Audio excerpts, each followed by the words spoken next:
Esta forma, de cierta forma, lo que nosotros estamos haciendo es, claro, un ciclo de clases con Alexia donde queremos invitarles a ustedes, así como comunidad, eh, que vean esto de la auditoría de estados financieros como algo más cercano. Ese es como un poco el objetivo. Entiendo que dentro de esta audiencia pueden haber algunos que son auditores externos, otros que les toca hacer rol de contadores, otros que les toca hacer rol quizás de hasta fiscalizadores en el servicio, en la CMF, o como dueños de empresas, entender cómo funciona, cuál es el objetivo de la auditoría externa, porque muchas personas no nos entienden a los auditores externos. Entonces, la idea es que ojalá vayamos haciendo una conversación, ojalá que se vayan sumando, a mí nos van levantando la mano por ahí, pongan sus comentarios, cosas por el estilo, ¿ya? En, en general, está un poquito de agenda que va en seguimiento con la primera presentación que hicimos hace unas semanas atrás. Voy a partir de nuevo hablando de las aseveraciones de auditoría. Voy a pasar más rápido por ello, pero igual me interesa. Y yo no sé si todos los que están hoy día estaban en la vez anterior. Y es súper importante que entendamos que nuestro proceso de auditoría de estados financieros, en el fondo, va de la mano, va linkeado. En el fondo, auditar estados financieros significa evaluar aseveraciones de auditoría en cuentas que para nosotros son significativas. Entonces, vamos a repasar de nuevo más rápido, eso sí, los conceptos asociados a lo que es eh, más bien planeación y el cómo nosotros desde un inicio en la auditoría, si bien hoy día va a darle más foco a la conversación de control interno para efecto de la autoridad de estado financiero, claro, ahí nos vamos a dar cuenta que el proceso de control interno lo venimos haciendo también desde la planeación misma, que fue lo que fuimos viendo la semana pasada, o hace unas semanas cuando nos juntamos. Ya, entonces vamos a pasar, como dije, las aseveraciones de auditoría. Vamos a repasar, pasar en rápido, pero para que recordemos algunos conceptos, lo que era la estrategia de planeación, para meternos un poquito más de lleno en lo que es la etapa de evaluación de control interno. ¿Ya? Em, ¿Alguien acá anda cerca de estos conceptos? A nivel de, por ejemplo, aseveraciones de auditoría, lo hemos conversado en las clases, las presentaciones, más que clases previas. En mi visión, en el fondo, debemos estar nosotros súper cerca de esto, entender qué significa la integridad, qué significa probar la integridad de una cuenta, por ejemplo.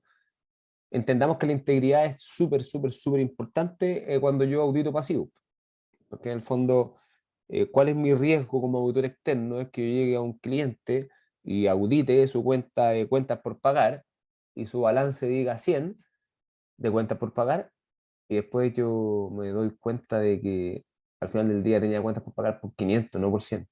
Ese es el riesgo, es que tengan pasivos por montos menores a los que realmente ellos tienen, ¿sí? A los que existen. Entonces, nuestro riesgo de auditor es que los pasivos vayan presentados más abajo de lo que realmente son. ¿Vale? Entonces, eh, es importante ir a buscar siempre en nuestra cabeza la integridad, que es como la contraparte de la aseveración existencia. Entonces siempre acá abajo pongo en negrilla y siempre lo digo, cada vez que puedo lo remarco. Así me lo enseñaron a mí. La aseveración más importante en los activos es la existencia, es decir, cómo te puedes asegurar de que un activo de que es activo primero que exista. Porque, o sea, por eso viene es tan fuerte el procedimiento de arqueos e inventarios. De esa manera te puedes asegurar de que existe la plata, o que existen los cheques, o que existen las letras por cobrar, o que existen los inventarios, o que existen los activos fijos. Los activos en general eh, se deben inventariar, ¿ya? Y de esa manera te aseguráis de la existencia de los mismos. La exactitud es importante, la vamos a ir a ver principalmente, no sé, pues hablemos de la exactitud cuando estamos verificando el precio al cual están valorizados, por ejemplo, los inventarios, a qué costo están valorizados, o los activos fijos. Entonces, el ir a verificar esa exactitud, digamos, o esas definiciones del cómo se costea, apuntan, claro, a la exactitud, a verificar la exactitud de esas partidas. La exactitud anda tanto en las cuentas de activos como en las cuentas de pasivos. El riesgo de evaluación anda más presente en las cuentas de activos, porque en el fondo entiéndanse que hoy día, como auditor externo, debemos estar así como súper con las antenitas varadas, así como el chapulín colorado, que fue el chiste. Eh, pero andar claro de que hay muchos activos que podrían estar en el balance en 100, pero podría ser poco probable que afuera valgan 100. Porque a lo mejor quizás tenéis cuentas por cobrar a empresas que se están cayendo. Entonces tú como auditor vas a tener que ir a hacer unas pruebas que apunten a cubrir el riesgo de evaluación de esas cuentas por cobrar. ¿Y qué vaya a hacer? Vaya, por ejemplo, primero le va a preguntar al cliente, le dice, ok, cliente, ¿usted cómo controla sus cuentas por cobrar? ¿Cómo se asegura de que sus clientes le pagan? ¿Usted antes hace un proceso de evaluación de sus clientes? ¿Usted verifica si le vende a alguien que tiene condición de pagarle?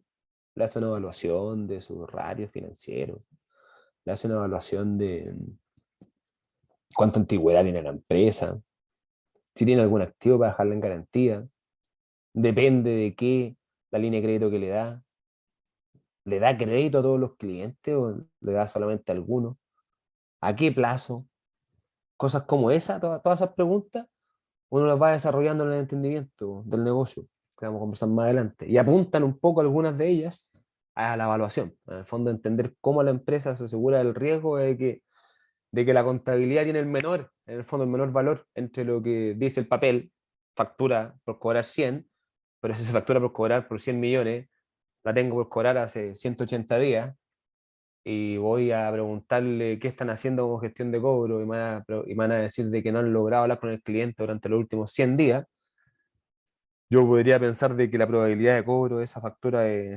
tiende más a 0 que a 100. Entonces, ahí parte todo eso, ¿ya? Entonces, importante la evaluación. Los derechos y obligaciones hacen referencia a asegurarse de que los activos y pasivos son de la empresa. Por ejemplo, cuando tú revisas el activo fijo y le decía a la empresa, o no solo el activo fijo, los inventarios, imagínate, oiga, ¿qué tiene usted en el inventario? No, aquí la empresa que vende mesas, y los inventarios tiene mesas. ¿Y cómo se asegura que las mesas son del cliente? Va a ir a ver la factura y va a decir que la factura viene emitida al nombre de la empresa Comunidad NIF, y yo estoy auditando los estados financieros de Comunidad NIF. Entonces ahí van a estar que las mesas eran de la sala de capacitación donde está la Comunidad NIF. Eso, que esto sería el activo fijo, más que inventario. Ya, los pasivos lo mismo. Tú puedes verificar de que un pasivo es de la empresa en la medida, claro, que hay un documento ejecutivo que diga que así es, pues, ya sea factura por pagar o un préstamo por pagar con el banco. Existen contratos, por lo tanto, que te van dando esa guía para verificar de que efectivamente cada activo o pasivo es de la empresa. Desde ahí la aseveración de derechos y obligaciones. Y la presentación hace referencia, claro, de nuevo a todo el proceso a través del cual la compañía, la administración de la empresa, eh, presentan estados financieros, porque al final del día, desde el punto de vista de auditoría externa de estados financieros, la administración de la empresa primero es responsable, antes que uno como auditor, es responsable de la preparación, digamos, de su estado financiero y asegurarse de la integridad de sus pasivos, de la existencia de sus activos y todo lo que hemos conversado ahora. ¿Ya? Ya, entonces eso es importante. ¿Alguien quisiera aportar algo aquí en la línea? Voy a revisar el chat, me fijé que hay algunos. Dice que las partidas en realidad reflejan los saldos existentes y que estén a nombre de la empresa. Claro, ahí me imagino que Blanca hacía referencia a, a la aseveración de derechos y obligaciones, me imagino. Gracias ahí por el comentario. Alexis pregunta, ¿hay cambios en los procedimientos de auditoría con la implementación del IFRS? ¿Qué pasa? Que, a ver, Alexis, si queréis podéis desbloquear tu micrófono y hacemos conversación en vez de hacer chat, a efecto de que también todos vayan haciendo eh, interacciones así, pues si al final de eso se trata. Tú decís, oye, ¿existen cambios en los procedimientos de auditoría con la implementación de las IFRS? Entonces, yo te digo que los procedimientos de auditoría como tal, no, pues porque en el fondo las IFRS vienen a cubrir un punto. O sea, mis normas para hacer auditoría son las NAGAS. Yo hago auditoría en base a las normas de auditoría generalmente aceptadas. Luego la IFRS para mí son un marco referencial respecto de cómo la empresa valoriza sus activos y pasivos. Y yo, como me mandaron a auditar de acuerdo a IFRS, cuando haga mis pruebas sustantivas, basado en lo que es el cómo la empresa valorizó sus posiciones de activo y pasivo, voy a considerar, por ejemplo, de que ahora va a haber una actualización a la IFRS para pyme, por ejemplo, y que por lo tanto quizás la empresa tenga que registrar los contratos de arriendo y quizás antes no tenía que hacerlo. Ya, eso va a haber un cambio, pero un cambio en un procedimiento sustantivo que afecta lo que es la valorización de alguna partida en el balance, ¿sí? Esa es como un poquito la visión. Señor Por Jorge, ahí, don Alexis, ¿qué don opina de Jorge, la... don Jorge, entonces la pregunta iría a lo mejor más enfocada de tengo que implementar tal vez nuevas pruebas para poder Claro, validar y verificar más que los porque hay procedimientos. nuevas obligaciones. De cierta forma se debe entender de que la administración de las empresas tienen responsabilidades, pues ellos son responsables de la correcta emisión de estado financiero. Tal cual, los auditores son los responsables de opinar respecto de la razonabilidad de los mismos. Ellos son responsables también de lo mismo, pero por el lado, por la interna. Sí, Entonces, mira, en esa pasada van a modificar algunas pruebas, para incorporar algunas.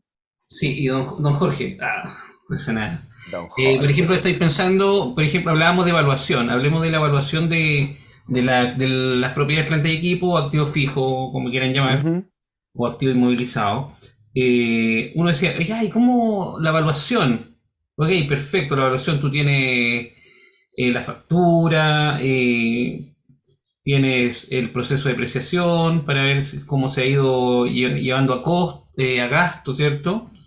Etcétera. Pero ahora te encuentras que bajo IFRS, ya sea NIF PYME o NIF plena, tú ujú. puedes aplicar un modelo de revaluación que no existía antiguamente. Nosotros no, por tanto, ni se nos pasaba por la cabeza realizar una prueba de esa envergadura. ¿Ya? Entonces estoy Claro. pensando en algo que yo alcancé a ver mientras trabajé en auditoría, y es que se pide una tasación, por ejemplo, una tasación de un bien inmueble, donde viene un perito tasador externo, y que la Ujú. misma IFRS te indica si no lo hace un perito, tú tienes que revelar en el estado financiero que no fue hecho por una persona competente. Es como que te obliga o te amarra en cierta forma con respecto a eso. Pero el punto es el siguiente: yo como empresa contrato un tasador y valoro mi activo al valor razonable que me entreguen, o valor de mercado que me entrega el tasador.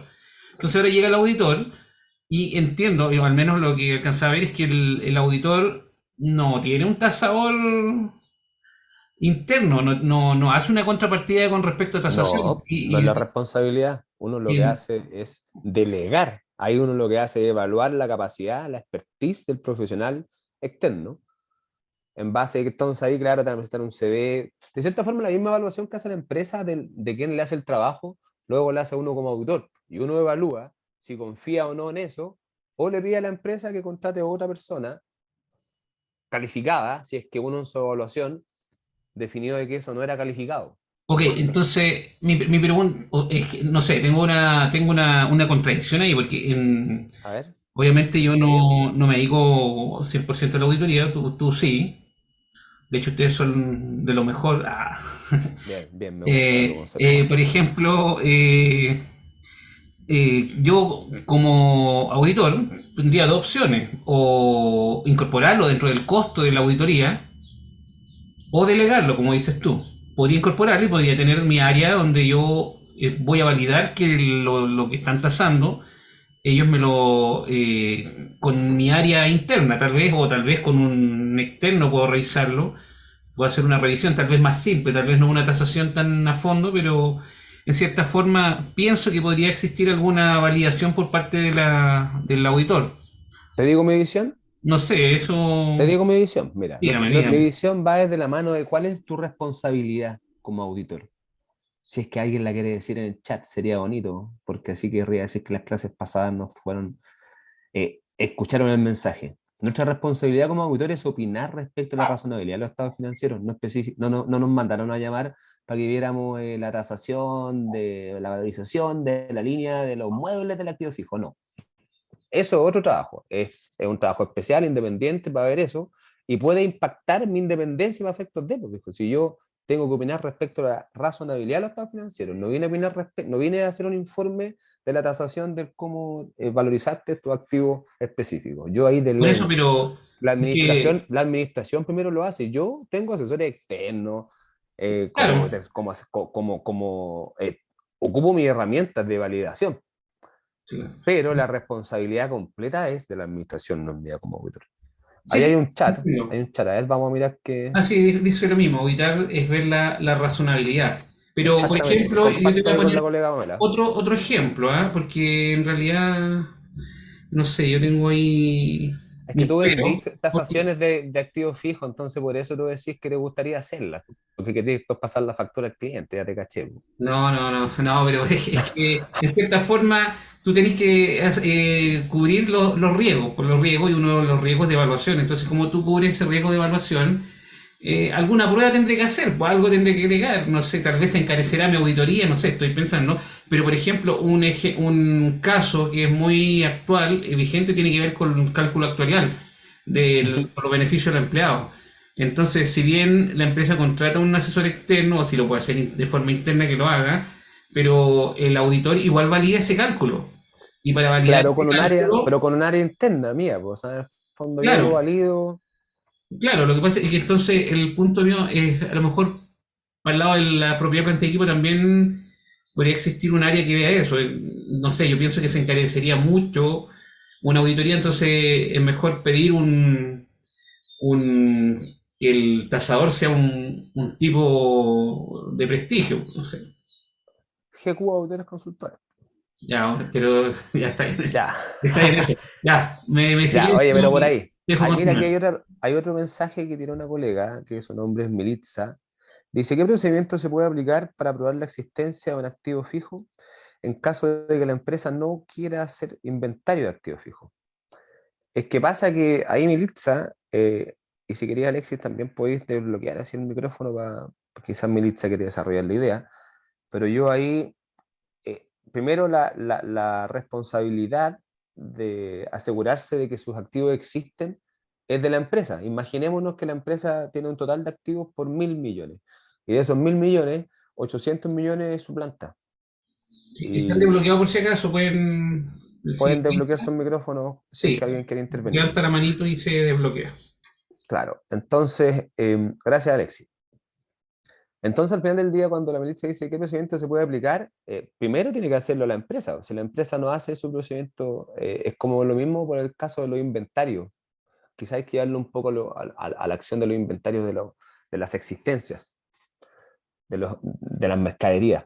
Porque en el fondo también la administración es responsable de hacerlo. Y si es que ella no hace un ejercicio de inventario para asegurarse de que su activo existe, uno debe poner una salvedad, porque debería decirle que la empresa no está haciendo un procedimiento para asegurarse de lo que tiene la contabilidad real, po. Porque claro, al final del día la contabilidad es resultado de centralizaciones, de compras, menos procesos de costeo, y si es que eso está mal hecho, ¿cómo las? Si es que está mal hecho, me quedo mal a la cuenta de inventario en el activo y me quedo mal a la cuenta de costo en el estado de resultados. Entonces, en corto, Melissa, ¿qué procedimiento se puede aplicar para probar la existencia de un activo fijo? Si la empresa no quiere hacer inventario de activo fijo, ella sería responsable de eso y nosotros como auditores diríamos que la empresa no lo hizo. Eh, si es que es relevante, claro, si es que es material. Porque el procedimiento estrella, único, así estelar, para verificar la existencia es el inventario. ¿Ya? Jorge, Ya, dímelo. no me veo, a ver, estoy por ahí. Ahí sí No, te veis. me acuerdo de un caso que me ocurrió a mí cuando estaba recién trabajando en EY, ¿Ya? cuando se llamaba Ernst and Ernesto Young. Joven, ¿Mm? Ernesto y Joven. Me enviaron a tomar un inventario al sur, a Punta Arenas, ¿Ya? en pleno invierno, en julio. Pobrecito. Y, y resulta que fuimos a hacer el inventario de la existencia de un frigorífico Ajá.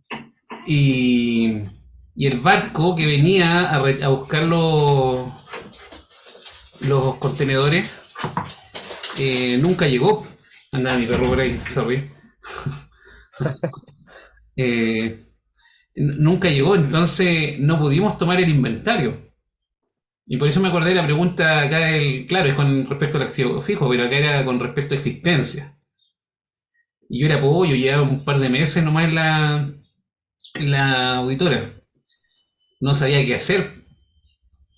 porque llegamos y no podían manipular ¿cómo se llama? Las bodegas estaban hasta afuera, Ya. hasta el tope, y no podían sacar los contenedores, sacarlos de la temperatura del frigorífico a temperatura ambiente, que igual hacía cualquier frío ya, pero no se podía manipular.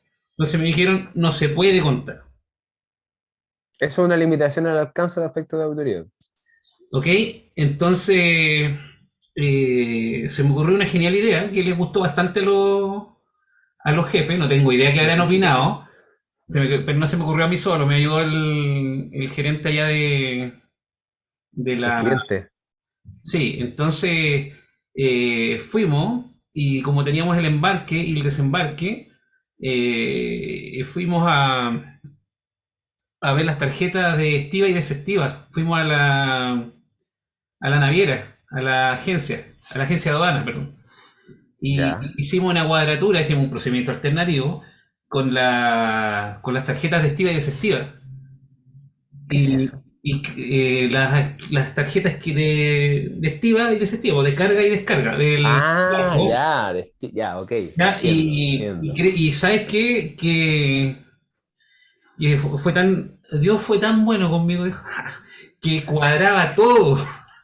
Cuadramos con el CARDES, con eso, y aplicamos un procedimiento alternativo a la auditoría. Y de hecho, hasta me felicitaron allá en Santiago cuando llegué a la oficina, mandé todo lo que hice, cuadré todo y, me gané un pasaje para mi casa.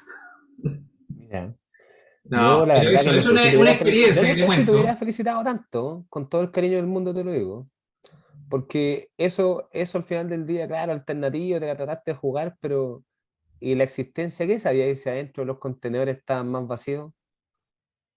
No pudiste verificar eso.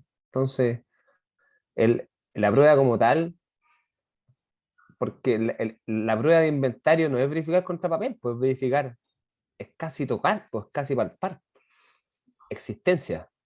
Pero bueno, Pero yo por creo eso, que es para que yo le cuento la experiencia y es un juicio, yo creo, sí. usted me tiene que decir si estamos bien o mal. No, pues, depende, mira, viste, por ejemplo, dice, si hubiera habido un aforo físico, cambiaría el asunto. Claro, porque el aforo físico habla de un proceso de inventario en el fondo, Pamela, ¿no? Pueden, pueden los alumnos desbloquear sus Sí, micrófonos, Alexio, están todos ¿no? abiertos. Pueden, ya, ya, para que sepan, si quieren hablar además de escribir, pueden hacerlo. Solo que avisen para no, Para que no hablemos uno encima de otro. claro. Ahí está la Pamela.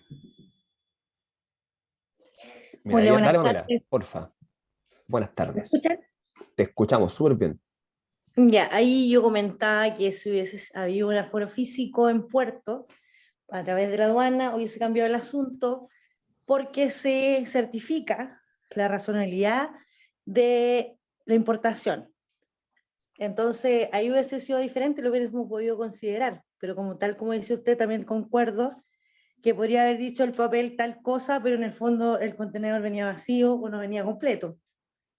Claro, o sea, si al final la prueba de inventario apunta casi a tocar, más que ver en un papel, porque esa hora de verificación que el papel aguanta mucho, ¿cierto? Al final del día el inventario es para asegurarse de que podía agarrarlo, porque el papel aguanta mucho, ¿ya? Esa es mi visión. Gracias, Pamela, por tu intervención también. Sí, o sea, le cambiamos el nombre, existencia. Claro, Bueno, ya. Ahí que bueno, ahí que se está dando ahí interacción, vamos entrando un poquito en el área. Así, mire, vamos a pasar rápido por esta parte que hablamos otra vez de planeación, pero con un foco en mirar de que nosotros venimos evaluando control interno desde la planeación misma. Porque en el fondo, en la etapa de planeación, uno le pregunta a la administración de la empresa. Uno, uno va, por ejemplo, y dice, oye, empresa, cliente, vengo a entenderte. O sea, yo primero quiero entender tu negocio antes de venir a opinar de la razonabilidad de los estados financieros que controlan tu negocio. ¿Escuchamos una auditoría? ¿Le doy? Ah, ¿Sí? Ah, no, ahí está, dale. Entonces, em, Jorge, dímelo. voy a mutearlo y para que te desactives tu micrófono, ¿ya? Porque para que no pase esto de nuevo. Ok. Ya. Desmuteate. Desmuteado. Entonces, la idea a transmitir era, oye, nosotros estamos evaluando el control interno desde que partimos haciendo esto. Porque desde ahí le preguntamos a la empresa. El auditor es como el preguntón, pues nosotros llegamos, oye, ¿y de qué es tu negocio? Eh, Vendo pan. ¿Y, y cuánto pan vendéis? Eh, Entre 1 millón de kilos y 2 millones de kilos mensuales. Y para eso tenéis que... ¿Y cómo ¿Y a quién le vendí? Al líder. Es distinto venderle al líder que venderle a los panaderos de la comuna, por decirlo. Porque quizás el líder te paga 60 días, por decir algo, o no sé, o 30 días, ojalá que no sea tan largo. Y el panadero o la panadería comunal te paga quizás al día. Entonces, la evaluación del riesgo crediticio es distinta que si le vendo la comuna a la panadería comunal, que si le vendo la cadena de supermercado Jumbo o Líder, por decir algo. Por lo tanto, voy a tener que tener una estructura de financiamiento del negocio distinto. Porque para el líder voy a tener que estar produciendo pan 30 días para que después al cierre, quizás del día 90, me llegue el flujo del primer kilo de pan vendido. Y para ser capaz de eso, tengo que ser capaz de pagar los arriendos, las remuneraciones, los insumos de las materias primas durante los primeros 90 días sin haber generado flujo. Y para eso tengo que tener un plan. Los planes se controlan. Pues entonces, desde ahí viene el entendimiento de uno como auditor externo, de ir y decir, oye, ¿cómo lo está haciendo, pues, señor o señora? ¿Qué está revisando? ¿Cada cuánto tiempo lo revisa? ¿Cómo lo financia? ¿Con qué personas lo hace? ¿Se asesora? Y ahí partimos, pues. Entonces, un proceso donde eh, está cumpliendo las leyes y regulaciones. ¿Cómo se asegura que está cumpliendo con las leyes y regulaciones, señor? Señor cliente, en el fondo. Entonces, en esa visión uno va entendiendo cómo el cliente se controla y por lo tanto también empecé a valorar otros conceptos como es el ambiente de control. Al final del día es como que empecé a mirar de arriba primero y desde arriba así, por ejemplo, imagínense eh, a, a nosotros, uno, a mí como auditor externo, cuando llega un cliente, además de ver de que tengan un análisis de cuenta de sus cuentas de banco, que hagan conciliaciones bancarias mensuales, que hagan inventario de su existencia, que hagan inventario de sus activos fijos. Además de eso, antes de eso, lo voy a haber preguntado al gerente de finanzas, al gerente general, me voy a juntar con un director y le voy a decir, oiga, ¿usted cómo se asegura de lo que dicen los balances está bueno? Eh, no, yo reviso esto. ¿Y cada cuánto lo reviso? Al menos debería ser mensualmente y se haga balances mensuales. ¿Y en qué consiste su revisión? ¿Cómo se asegura de la existencia de sus activos? Porque la administración se hace la pregunta todos los meses, la que nosotros nos hacemos una vez al año. Entonces ahí es donde nosotros entramos con nuestro rol preguntón, a decirle, oiga, eh, ¿cómo lo hace? Ahí empezáis a evaluar los componentes del control interno. Entonces empezáis a identificar cómo la sociedad, la administración de la sociedad, entiéndase administración, la gerencia, eh, directorio, se asegura de que esos estados financieros tienen todo lo que tienen que tener, tienen todas las provisiones que tienen que tener. Eh, ¿Cómo se aseguran? ¿Cuáles son los controles que tienen para que se aseguren de que en cada corte de estado financiero están registradas todas las provisiones? Entonces, ¿y qué me podría decir? ¿Sabéis que me junto todos los meses? Con mi gerente de finanzas, se junta el gerente general, el gerente de finanzas y el contador.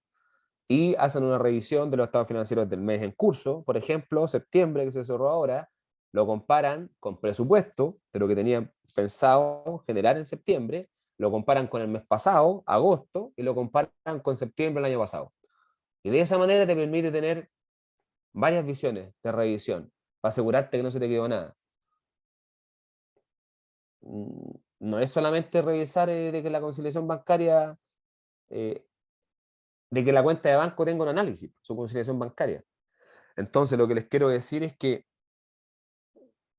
como auditores, nosotros vamos a ir mirando control interno siempre, desde la planificación hasta el cierre, desde la entity level control, se llaman, así me lo enseñaron. En el fondo son, entiéndase, el cómo la gerencia en el fondo va, desde la gerencia va escurriendo la preocupación porque haya una estructura de control interno que sea capaz de recoger toda la información que tenga que recoger.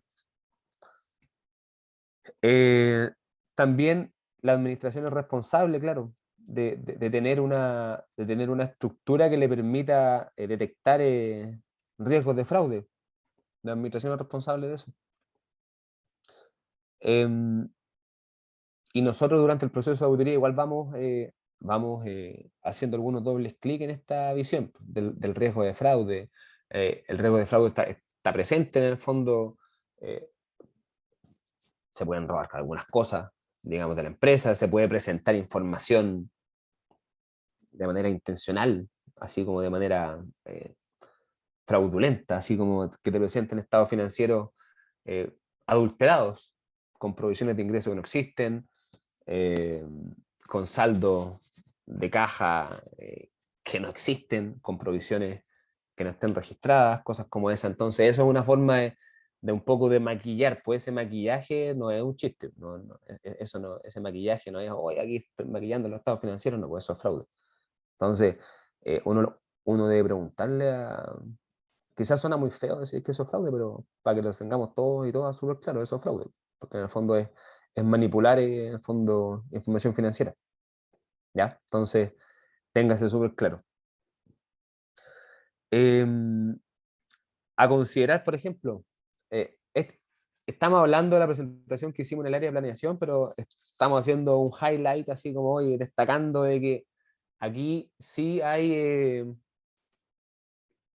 vaya evaluando el control siempre. Por ejemplo, si es que fuera una empresa grande la que está ahí auditando, donde en el fondo hay un volumen transaccional alto, por ejemplo, respecto a lo que es la producción. Imagínense que una empresa que produce a gran escala, eh, produce pizarreño, imagínense. Me acuerdo de una empresa que audité alguna vez que hace pizarreño, que se llama pizarreño. ¿Ya? Y ahí, digamos, en esa empresa, por el volumen que generaban, que producían, tenían sistemas de información, pues vienen, digamos, pirulos, por decirlo así, perfecto, de poder controlar lo que tienen, las recetas, costeos estándar para hacer todo eso. Entonces, teníais que incorporar un factor TI dentro de las pruebas, porque al final tenéis que asegurarte de que el sistema como tal va poniendo la información en el balance como corresponde. Y esto se lleva a cabo a través de procesos TI donde hay alguna interfaz de un sistema A con un sistema B. Entonces, en corto, de nuevo, hay controles, pero que tienen un componente que es de tecnología e información. Entonces, tú cuando estás haciendo evaluación de control interno, deberías preguntarte a ti mismo ¿estoy al frente de un control manual o estoy al frente de un control automático? Eh, por ejemplo, hay un comentario aquí, dice Pamela, eh, por eso no estoy de acuerdo que una persona con muchas funciones dentro del mismo departamento de la empresa abaratan costos de remuneraciones, pero es un riesgo a largo plazo. Claro, eso quizás, Pamela, en la línea de lo que es una correcta segregación de funciones. Más adelante vamos a hablar un poquitito de eso también. ¿Ya? Gracias por el comentario. Entonces, en general, volviendo un poquito a esto, debemos evaluar nosotros como auditores si es que hay componentes de tecnología de información dentro de las actividades que la empresa tiene, porque si es que hay, y si es que es eficiente hacer un testeo a nivel de controles, se hace. Y al final del día voy a probar controles, más adelante vamos a hablar de eso en detalle, pero en el fondo, ¿por qué uno prueba controles? ¿Por qué uno como auditor prueba control interno? Al final del día yo pruebo control interno para determinar, es un factor más que voy a utilizar para determinar la naturaleza, alcance y oportunidad de mis pruebas. Voy a haber entendido mejor el proceso del cliente y voy a poder definir entonces cuál es la mejor prueba que puedo hacer para asegurarme de la existencia de una cuenta significativa específica o de la integridad de una cuenta significativa específica o de la evaluación de otra cuenta significativa específica o de la presentación de la misma. cuánto revisar, cuándo revisar. El cuándo y el cuánto, súper importante, no solo el qué voy a hacer. ¿Ya? Entonces, para ya un poquito apuntar el pensamiento. Si bien esto como que puede sonar a una prueba sustantiva misma, la prueba sustantiva misma sigue siendo una prueba de control, porque estáis probando algo, ¿ya? Aquí, por ejemplo, en la etapa de planeación, uno hace revisiones analíticas. Aquí hablaba un poquito del objetivo de hacer revisiones analíticas. El objetivo de esas revisiones analíticas, de un punto de vista de control interno, puede ser una herramienta. O sea, visualizar lo que estas revisiones analíticas también puede hacer en la empresa y son una herramienta para ellos para irse dando cuenta y ir haciendo un análisis en la interna, eh, cómo le ha ido respecto al año anterior, cómo le ha ido respecto al mes anterior, cómo le ha ido respecto al presupuesto. Entonces va a ir masticando más la información mes a mes y eso te puede permitir tener otra visión, otro prisma de algo, identificar algún ajuste si es que aplicar. ¿Ya? Bueno, claro, aquí estas reuniones con los miembros claves del cliente uno va entendiendo de nuevo cuáles son los controles que aplica el señor jefe del área comercial, es decir, cómo el jefe del área comercial evalúa a quién le da crédito y cuánto, de nuevo, cómo el jefe del área de operaciones evalúa cuánto material comprar, cómo evalúan todo en conjunto el riesgo de diferencia de cambio, porque a lo mejor le venden a clientes en el extranjero, o a lo mejor se financian en dólares y se financiaron cuando el dólar estaba a 800 y hoy día está a 950. Upa, ¿cómo controla eso, señor? Le pregunto. Entonces siempre estoy entendiendo controles. Aquí mi herramienta como auditor, para controlar esto, uno define materialidad. ¿Ya? Entonces al final del día la materialidad viene a ser un indicador que me define cuándo algo es importante y cuándo no es tan importante, pues está por sobre la materialidad pasa a ser importante. Y esta materialidad es la que me define cuentas significativas. Entonces aquí voy amarrando un poco más la conversación y dejáis de hacer tanta poesía, porque al final tú vas a calcular materialidad en base a algún indicador de los estados financieros, como por ejemplo en este caso los ingresos brutos. En este caso que estoy presentando aquí, pero en un caso pueden ser X casos. Entonces, imagínense que aquí, con esta empresa en el ejemplo, tiene ingresos de la explotación por 400 millones de pesos. Entonces tú decís, oye, ya mira, imagínate que aquí la materialidad para efecto de planeación es de 20 millones, 250 mil pesos. 20 millones. Entonces voy a decir, ya sabéis que voy a ir a revisar de que esta empresa tenga muy bien. Pues primero, yo como auditor soy responsable de la razonabilidad, de opinar respecto a la razonabilidad de los estados financieros. Pensemos que voy a ver los clientes, voy a revisar la cuenta de cliente y tiene 5 millones de pesos la cuenta de cliente, no tiene más que 5 millones de pesos. Y la materialidad es de 20 millones de pesos. Iré a ponerme a revisar, a hacer control interno y a revisar pruebas sustantivas. Si es que al final del día esta empresa no tiene clientes, tiene puro activo fijo. Por lo tanto, ya hay un punto en son de que, si bien quizás la empresa podría tener controles asociados a algo, yo voy a probar el control si es que me va a ser útil para mi trabajo como auditor externo. Y en esta visión, el cliente, la cuenta de cliente estaría por debajo de la materialidad, por decir algo, pues un ejemplo solamente. Entonces ahí defino yo si hacerlo o no. Pues. Y si no es eficiente para mí porque un error en la cuenta de cliente no me pasaría nada, pues, porque está por debajo de la materialidad, pues, voy y avanzo. Distinto de la cuenta caja o banco, porque es una cuenta que tiene riesgo de fraude. Entonces, como auditor, no me da lo mismo el saldo que tenga, aunque esté por debajo de la materialidad, voy a revisarlo igual. Voy a asegurarme cómo la empresa está llevando a cabo un proceso de control interno asociado a esa cuenta, porque esa cuenta es más riesgosa que la cuenta cliente.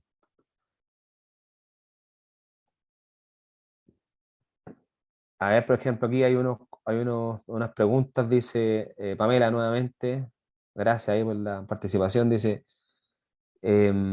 materialidad en palabras simples, ¿qué es? ¿O cómo lo enfoco? Ya, la materialidad en el fondo digamos que es una herramienta que nosotros como auditores tenemos para definir qué es importante o no.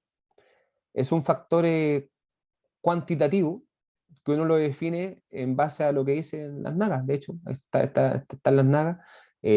Tú vas a ir a identificar alguna indicador de los estados financieros que te parezca a ti razonable para efectos de ir a buscar un número, un cuantitativo, ya sea desde, por ejemplo, el patrimonio de la empresa, o desde los ingresos de la explotación de la empresa, o desde los totales de activos de la empresa, o desde el resultado antes de impuestos de la empresa, dependiendo de cuál sea el indicador más representativo, puro de la empresa.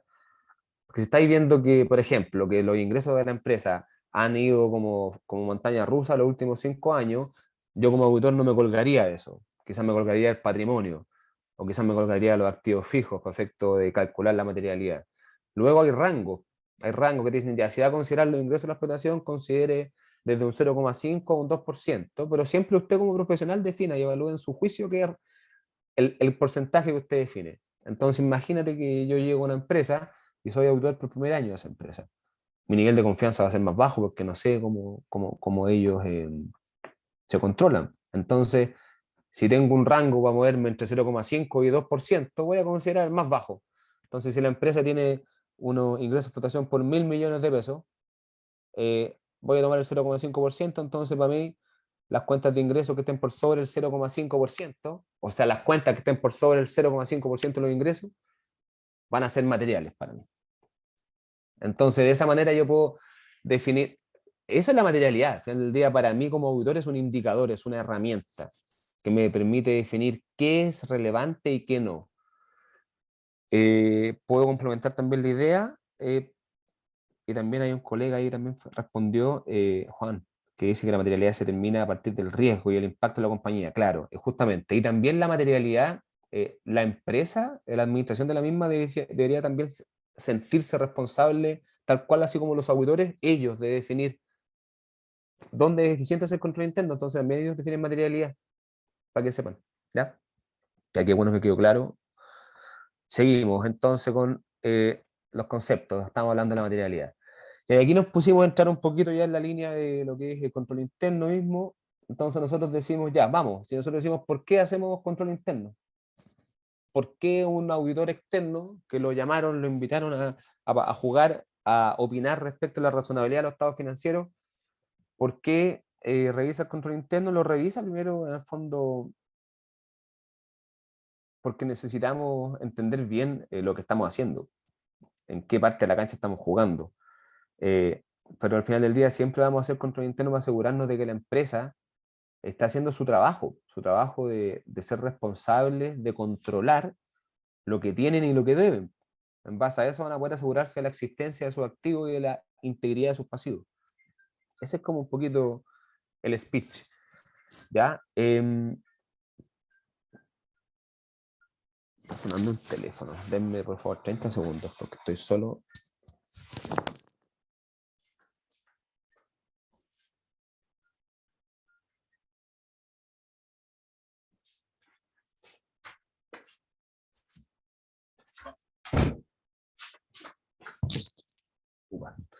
Discúlpenme, pero estoy solo aquí. El DEPA está sonando un teléfono, me está desconcentrando. Entonces, volví. Entonces, yo al final voy a ir a probar controles en aquellas áreas donde me interesa entender más, porque en el fondo, de nuevo, yo como auditor externo primero me quiero asegurar de que la empresa, el cliente que estoy auditando, tiene las manos en la masa, ¿sí? Porque en el fondo si es que está mirándolo muy de lejos, ¿cómo me manda a mí a pedir que opine si su balance está bueno, si usted primero no sabe que está bueno? Y, y entonces ahí el hecho de que él sepa que está bueno, eh, voy a tener que entender cómo él lo controla. Entonces desde ahí entro. Y desde ahí entonces el entendimiento de su estructura de control me va a permitir saber qué prueba hacer, el alcance de la misma, es decir, cuánto reviso y la oportunidad de la misma, es decir, cuándo lo reviso. Ya, súper importante esto que dice acá, que la administración de una empresa es responsable de mantener una estructura de control que se asegure la correcta presentación de los estados financieros. Nosotros como auditores, en nuestro dictamen, decimos siempre, decimos de que la administración es responsable de la preparación de su estado financiero. Y para preparar estados financieros tenéis que controlar antes. Entonces, súper importante que con nosotros como auditores, el cliente primero siempre es responsable de esto. ¿Ya? Digamos que aquí también puse un comentario, la presentación que estaba preparando, decía, al final a mí me interesa meter control interno en aquellas cuentas donde me va a ser eficiente hacerlo. Imagínense una empresa que emite 10.000 facturas mensuales. Para auditar los ingresos de la explotación, podría ir a revisar las 10.000 facturas por mes, por 12, 120.000 facturas, tendría que contratar como 80 auditores, y eso no es eficiente. Entonces, como no es eficiente, lo que tengo que hacer es hacer un entendimiento de ese ciclo. Entonces, y en ese entendimiento voy a entender cómo la empresa vende, y quizás voy a identificar algunas actividades TI, voy a contactarme con el profesional TI que me ayude a probar ciertos controles, después ver cómo pasa desde el sistema de órdenes de venta al sistema de contabilidad, por decir cualquier cosa. Entonces, primero debo entender eso. Entonces, debo entender, yo antes cuando determiné materialidad definí qué cuentas eran significativas. Entonces ahí definí que la cuenta de ingresos de la explotación era una cuenta significativa, como normalmente lo es, junto con las cuentas por cobrar, que es la otra cuenta que juega con ella. O sea, si yo reconozco ventas, reconozco cuentas por cobrar, o caja y banco. Entonces ese ciclo, quiero entenderlo. Quiero entender cómo la empresa vende y por lo tanto cómo la empresa cobra, o cómo la empresa da crédito y después cómo la empresa cobra. Y eso debo documentarlo en esta etapa de la evaluación del control interno. Aquí voy y voy a hacer todas las preguntas asociadas para efectos de que una vez de que yo le pregunté a la empresa cómo lo hace, eh, voy a ver, va a haber resultado de mi parte como auditor, una evaluación del nivel de confianza del riesgo de control, en el fondo. Entonces uno lo evalúa, así como alto, medio, bajo, y en base a eso vaya a definir, por lo tanto, el alcance de tus pruebas de control de tus pruebas sustantivas respecto a una aseveración específica. Por ejemplo, imaginemos de que el cliente que estamos auditando tiene cuentas por cobrar a una cartera bien amplia.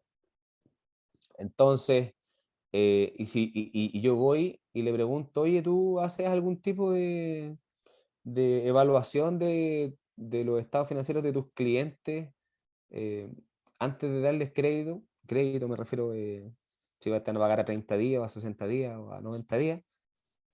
Si te dicen que no lo hacen o que lo hacen y que después cuando tú lo pruebas ves que no lo hacen tan bien, y que no lo hacen tan bien va a significar de que no está documentado para todos, de que quizás igual le dieron crédito 90 días a una empresa que tenía DICOM, cosas como esas.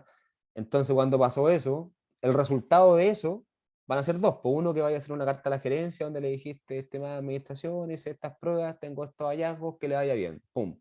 Pero al final del día es un informe complementario porque a uno como auditor lo contrataron para opinar respecto a la razonabilidad de los estados financieros.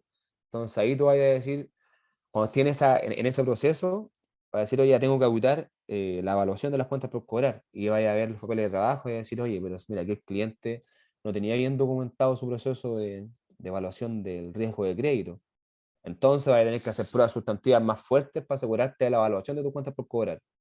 Entonces le voy a preguntar al cliente, oye, ¿cómo te aseguraste de que la provisión de incobrables que tenía el cierre está buena?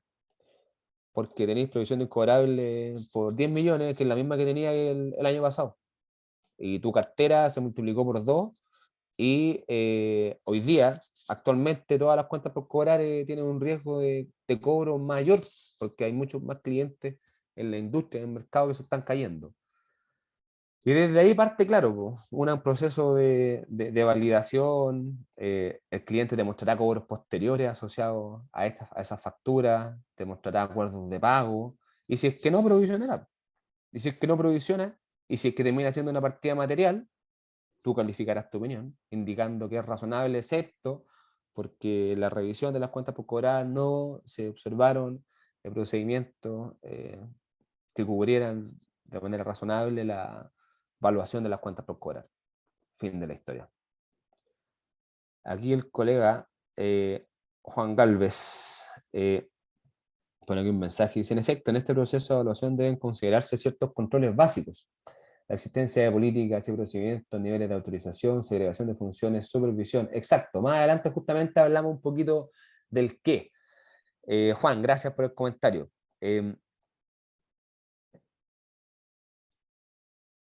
En general, en el fondo, en corto, en este slide lo que quiero decir todo el rato es que como resultado de nuestra revisión sale una evaluación que está bien, está más o menos bien o está mal, por decirlo así. En base a eso, ¿qué me va a impactar? El qué prueba voy a hacer sustantiva, qué alcance le voy a dar y cuándo la voy a hacer, cuándo es efectivo hacerla, para que tenga, no vale la pena hacer un inventario el 30 de abril, por eso es importante la oportunidad, ¿ya? Y también le vale respecto a la carta a la gerencia, que es donde le decimos al cliente el resultado de nuestro trabajo, ¿ya?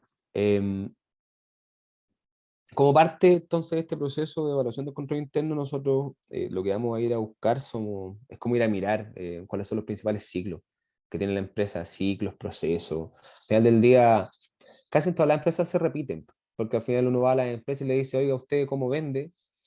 ¿Y cuánto le cuesta lo que le vende y cómo lo lleva a cabo? Y desde ahí van haciendo todo el resto de la conversación.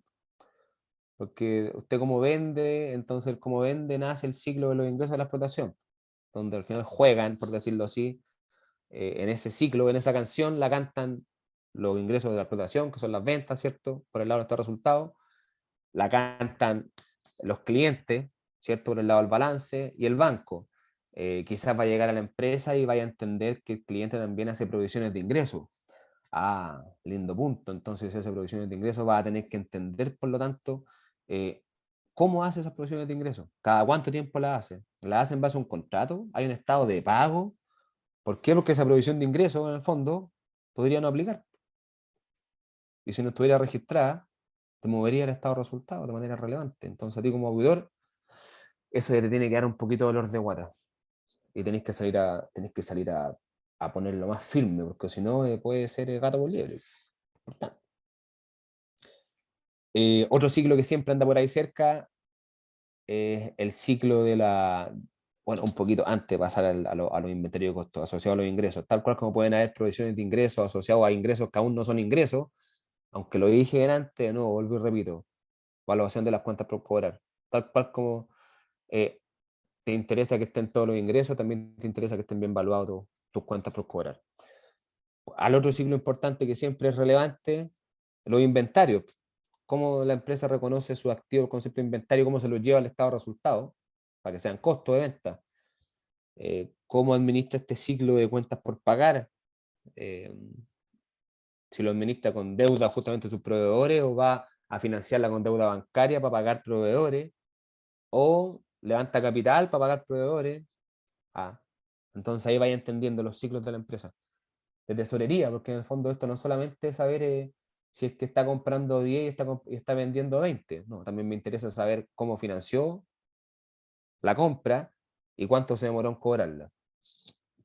¿Ya? Aquí también siempre pongo el tercer flujo como ciclo clásico, que es el activo fijo, pero esto ya dependiendo de la empresa. Estoy hablando de una empresa de consultoría, el activo fijo no es su principal activo, creo yo. Las cuentas por cobrar va a ser su principal activo, casi no va a tener activo fijo. Estoy hablando de una empresa de producción, su planta, su activo fijo fundamental, pues sin activo fijo no hacen ingresos. Entonces, va a depender, ¿ya? Entiéndase que en el activo fijo, la pregunta clásica para la empresa es: oiga, ¿y usted cómo se asegura de que las vidas útiles que tiene asignadas a sus activos fijos están buenas? las dos principales estimaciones que hay asociadas a los activos fijos, las vidas útiles y los valores residuales, siempre, que no se le olvide nunca ir a auditarlas. ¿Ya? Y en los otros, claro, ahí pueden haber otros procesos que podrían ser relevantes en alguna fecha de corte por alguna transacción específica.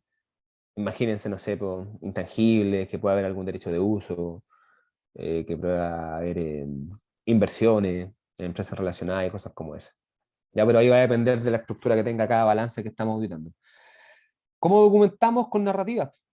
Al final del día uno eh, va documentando en su papel de trabajo y te indicáis que, por ejemplo, que la empresa vende desde una orden, desde una nota de venta que es autorizada por el área de crédito respecto si es que le dieron crédito a ese cliente o no.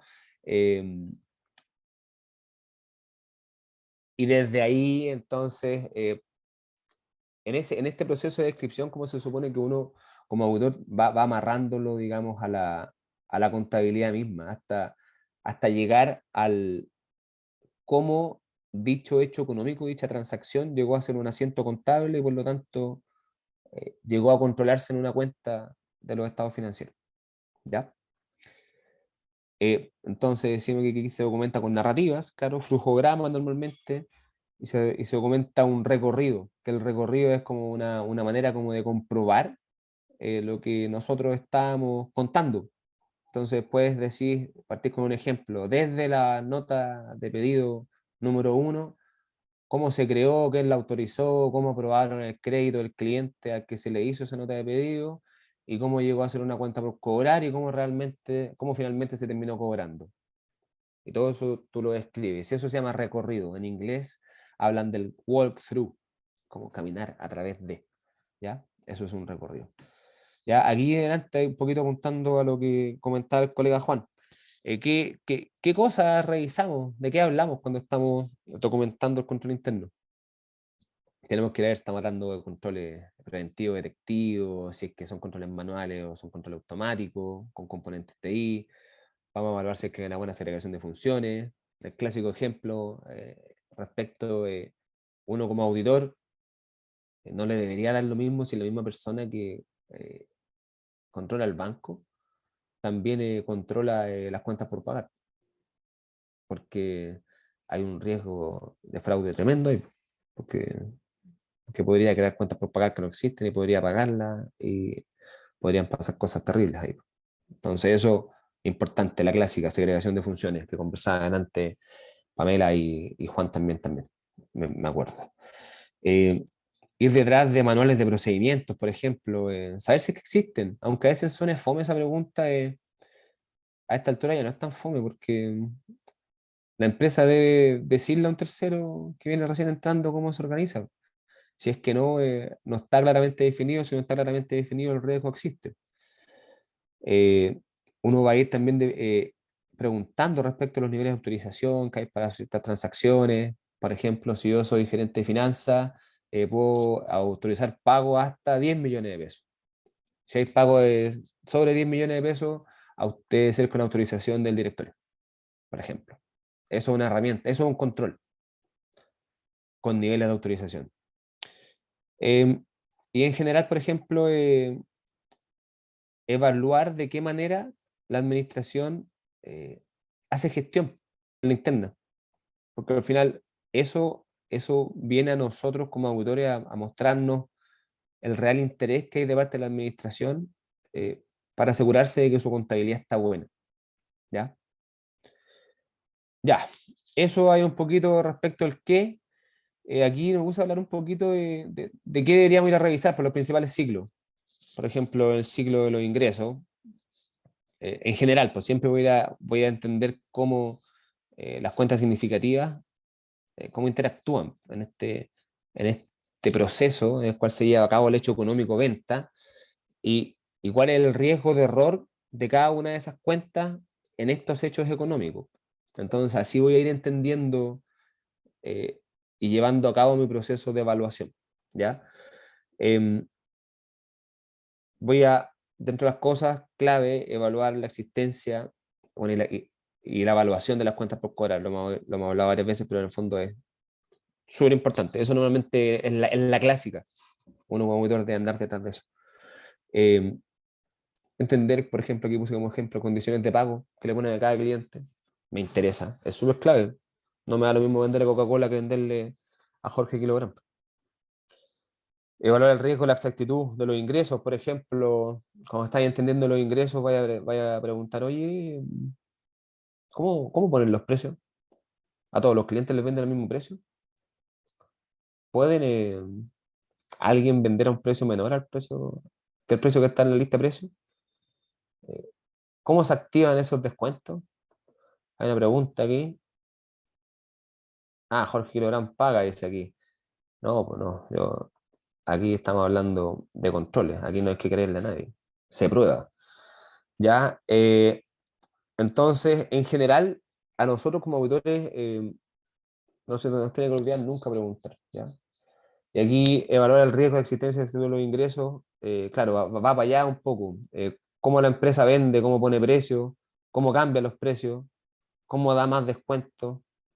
Eh, Ahí también hay evaluaciones, porque uno se tiene que preguntar, pues no tiene que querérselas todas, porque al final hay algunas ocasiones en las cuales uno se encuentra con que hay, y de hecho ese punto lo decimos más abajo, en revisar las provisiones de ingresos, evaluar bonos a la gerencia, los cumplimientos de metas. A veces las administraciones eh, registran transacciones para efecto de poder llegar a algunos indicadores y poder cobrar algunos bonos.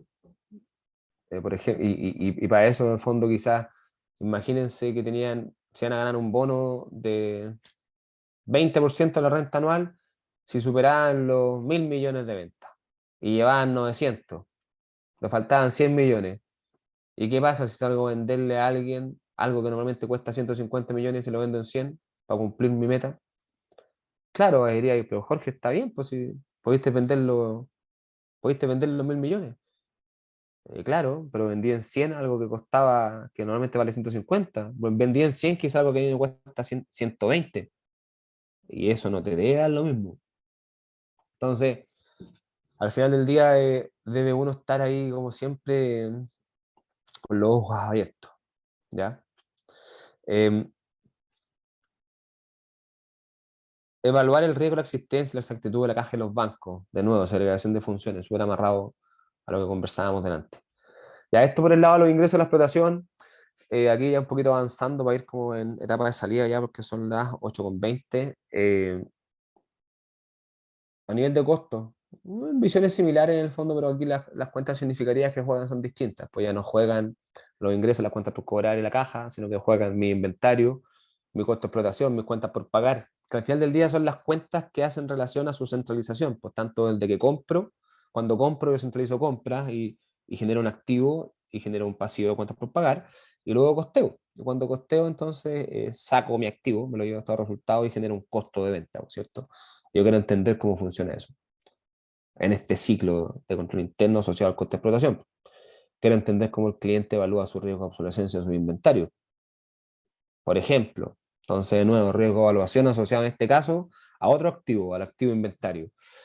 Evaluar el riesgo de exactitud de los costos de la explotación. Entender cómo capitalizan los costos. La NIC 2 habla específicamente de eso, hasta cuándo puedo capitalizar costos. En los inventarios. Entender el riesgo de integridad, o sea, asegurando y entender cómo la empresa se asegura de que sus cuentas por pagar estén íntegras. Imagínense que una empresa que hace importaciones, por ejemplo, ¿cómo te aseguráis de que tenéis todas tus importaciones por pagar adentro, de que están bien valorizadas, porque tenemos una extranjera, entonces a lo mejor tenéis cuentas por pagar en euros, en dólares, asegurarte que las tenéis bien corregidas, actualizadas de acuerdo al tipo de cambio que corresponda. En el activo fijo, por ejemplo, hay otra línea, las cuentas que juegan, el activo fijo y la depreciación. Importante ahí hablar del inventario de activo fijo, como adelante lo conversábamos ahí con la colega Pamela. Hay un chat ahí, se lo ojo abierto, escepticismo profesional, exacto. Nunca creerle a nadie. Yo siempre que voy donde los clientes digo, a mí en la universidad me enseñaron a ser desconfiado, así que mucho, mucho lo quiero, pero pásame el papelito porque si no, no funciona. ¿Ya? Bien, Juan, ahí estamos de acuerdo. En el activo fijo, entonces, ¿qué cuentas juegan? Juega el activo fijo, la depreciación principalmente. ¿Te interesa entender, aquí es súper importante entender políticas de capitalización de costos? ¿Cómo la empresa se asegura? Porque si te mandan a auditar de acuerdo a IFRS, entonces la empresa va a tener que registrar su activo fijo de acuerdo a IFRS. Entonces Alexis diría ahí, Jorge, NIC 16. Y la NIC 16 dice que podéis capitalizar costos en activo fijo hasta que estén en condiciones de ser usado. Entonces, tú le preguntarías a la empresa, si es que es una empresa que hace un activo fijo como de largo plazo y está un largo rato en un proceso de capitalización, yo le preguntaría cómo lo está haciendo, a efectos de asegurarse el cumplimiento de esa política, por ejemplo. Y de nuevo, con el activo fijo, súper importante las evaluaciones, asegurarse cómo la empresa está constantemente asegurándose que las estimaciones que hizo asociadas a esa cuenta significativa del activo fijo. ¿Y cuáles son esas estimaciones? Las estimaciones de las vidas útiles y de los valores residuales. Porque en base a eso voy a definir cuánto voy a depreciar cada año y eso es importante, importantísimo, diría yo. ¿Ya? Otro mensaje por ahí. A ver, vamos a mirar. Deterioro, mira, un tema no considerado en PSGA chileno, pero para todos los efectos, hay un importante cuando habláis de PSGA chileno, Alexis, y aquí si queréis también abrimos un poquito de discusión, así como la última antes de que terminemos. PSGA chileno, FRS al final del día. Po. Y por lo tanto, yo podría decir de que los PSGA chilenos, sí, los PSGA chilenos son, hoy día son las IFRS, son las que están adoptadas por parte del colegio. Entonces, en ese contexto, no sé si estoy tan de acuerdo con tu apreciación. ¿Sí? Estamos en línea. Ya, ok. Bueno, eso es la visión del activo fijo, ¿ya? Aquí un poquito entrando a nivel de evaluación de control interno, es importante separar estos conceptos de la prueba del diseño y la eficacia operativa de los controles, porque en el fondo yo primero voy a evaluar el diseño de una prueba. Si es que el diseño está malo, no voy a probar su eficacia operativa porque sería ineficiente. Imagínense que yo le pregunto, oiga, ¿está haciendo conciliaciones bancarias? Sí. Ah, ya, entonces voy a probar el control de las conciliaciones porque la empresa está haciendo conciliaciones bancarias. ¿Y quién la está haciendo? No la está haciendo el señor que trabaja en la bodega de control de materiales. Y ese señor tiene acceso a las carteras bancarias a diario, con el área de tesorería. No, pero él va a definir cómo hacerlo. Imagínense si me dicen eso. Ese control no tendría ningún sentido probarlo, porque en el fondo sería como, no tiene pies ni cabeza que ese señor que tiene muy poca información vaya a asegurarse de que la conciliación del banco esté buena. ¿Sí? Entonces, ahí estaría fallando el diseño de ese control. ¿Ya? Entonces, en corto, la evaluación del diseño requiere considerar si es que el control mismo o en conjunto con otros son capaces de prevenir o detectar y o corregir errores materiales con efectividad. Si el que está implementado quiere decir que existe y está andando. Ya, aquí lo decía, no tiene sentido que evaluemos la implementación de un control si es que está mal diseñado. Ya, y para finalizar ahí, claro, yo cuando defino hacer una prueba de eficacia operativa, el alcance, claro, que le dé a esa prueba va a depender de cada cuánto tiempo el cliente lo hace. Entonces voy a definir una periodicidad de ese control. Entonces imagínense que un control mensual, por ejemplo, la sociedad hace inventarios mensuales de su inventario, o sea, de su existencia. Hace inventarios mensuales, perfecto. Yo voy a probar como su control era mensual, muéstreme dos procesos de inventario de los que hizo en el año. Perfecto. Pero imagínense que estamos hablando de otro control. El control de precio en los productos que estoy comprando. Y eso pasa con una periodicidad mayor a diaria. Ya, entonces como una mayor periodicidad, si reviso dos no es representativo. Entonces hay un manual porque uno como auditor define. Que yo si es que defino un riesgo de control medio y la sociedad, estamos hablando de un control que es mensual, voy a revisar dos. Si el riesgo es bajo, voy a revisar uno. Si el riesgo es alto, voy a revisar cuatro. riesgo medio, reserva. ¿Se entiende un poquito? O sea, en el fondo depende del cada cuánto hacen los controles, del cuánto va a ser mi muestra de la prueba de control también.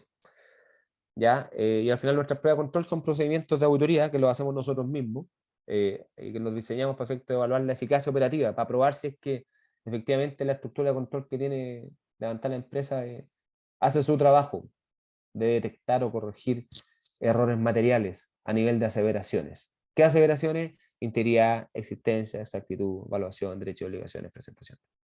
¿Ya? Eso. Ya no, casi no me estoy viendo. Tengo la luz apagada aquí donde estoy, pero espero que le haya gustado la presentación. Si es que alguien tiene comentarios, por favor, bienvenidos sean.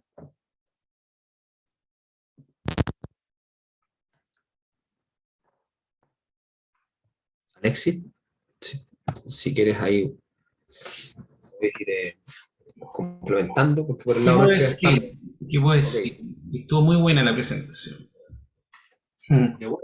Sí, estamos bien, perfecto. Sí, igual creo que la transición de PSGA, entiendo lo que tú me dijiste de PSGA chileno, que es FRS, pero entiendo que todavía tenemos por lo menos un 50% de las empresas que no, ¿cómo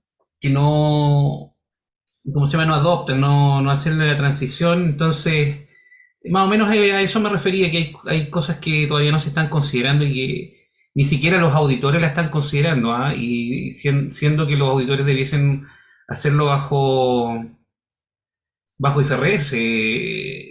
Hay muchos que ponen como la salvedad de que la empresa va a auditar, ¿cómo se llama? Va a adoptar IFRS en tal año o está en proceso de adopción. Lo ponen como salvedad. Ya no sé si tú has visto eso porque al final se llega a un acuerdo con los clientes, muchas veces, porque no tienen Sí, claro, que ahí en el fondo depende el por dónde anden Yo creo que depende de cada caso. Al final del día, si es que un cliente a mí me invita a que lo audite de acuerdo a IFRS, primero yo le pregunto si tiene adoptada IFRS, pues si es que no, no voy a poder hacer una auditoría de acuerdo a IFRS si él no tiene adoptado IFRS. Entonces ahí mejor después yo le recomendaría hacer un proceso de diagnóstico, de evaluación. Le dan mi teléfono. Exacto. Le doy el teléfono a Alexis Muñoz ahí. Juego Salucho.